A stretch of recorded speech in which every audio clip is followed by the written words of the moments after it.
Baiklah, saya akan melanjutkan presentasinya, yaitu teks akademik padat kata leksikal. Kepadatan leksikal dapat dijelaskan sebagai berikut.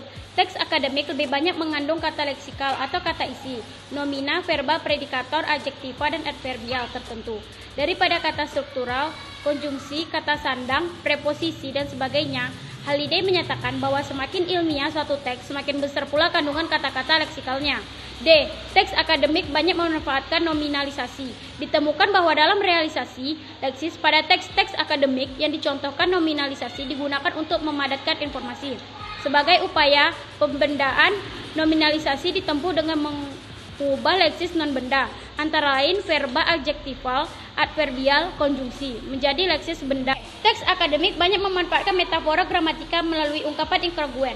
Metafora gramatika adalah pergeseran dari suatu jenis leksis ke jenis leksis lain, atau dari tataran gramatika yang lebih tinggi ke tataran gramatika yang lebih rendah.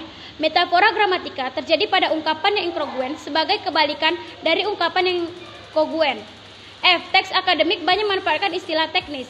Pada prinsipnya, istilah teknis merupakan penamaan kepada sesuatu dengan menggunakan nomina yang antara lain dibangun melalui proses nominalisasi. Terkait dengan bidang ilmu, tempat istilah teknis digunakan. Perlu digaris bawahi bahwa istilah yang sama mungkin mengandung makna yang berbeda apabila istilah itu digunakan pada bidang ilmu yang berbeda.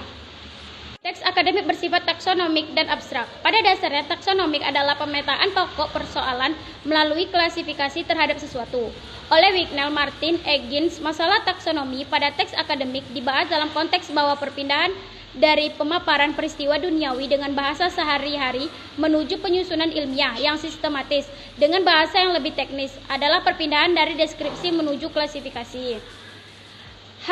Teks akademik banyak memanfaatkan sistem pengacuan espora. Sebagai pengacuan di dalam KN, pengacuan espora dimanfaatkan pada teks akademik untuk menunjukkan prinsip generalitas, bahwa benda yang disebut di dalam kelompok nomina tersebut bukan benda yang mengacu kepada penyebutan sebelumnya. I. Teks akademik banyak memanfaatkan proses relasional identikatif dan proses relasional atributif. Terdapat dua jenis proses relasional, yaitu proses relasional identifikatif dan proses relasional atributif.